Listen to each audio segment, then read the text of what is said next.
Meron na naman tayong latest fetch update patungkol kay Kris Aquino. Nakakaawa nga ang sitwasyon niya ngayon. Lalong-lalo na talaga na bihag siya mismo ng kanyang sakit.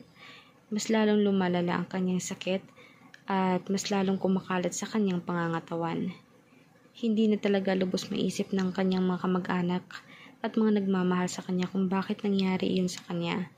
Bakit naman na tila parang na-karma, pero maraming nagsasuggest na parang hindi siya normal na sakit dahil hindi siya gumagaling. Dahil habang tumatagal, ay mas tumadarami ang mismo sakit niya.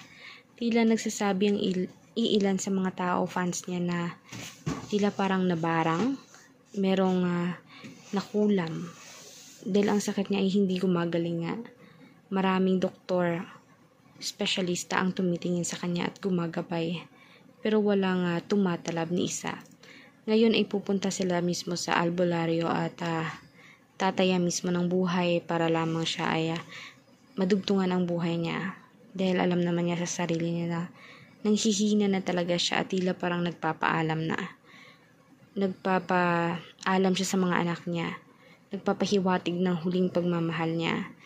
Dahil tila parang hindi naman niya hawak mismong buhay niya at bukod tangi ang nasa itaas lamang ang nakakaalam kung hanggang kailan siya. Kaya ngayon tulungan natin siya na ipag-pray din mismo ang kanyang paggaling. Sana naman umano ay mas bigyan siya ng lakas para sa hamon umano ng buhay. Kaya for more public videos at updates guys, please mag-subscribe, i-like at i-share ang ating videos. Salamat po.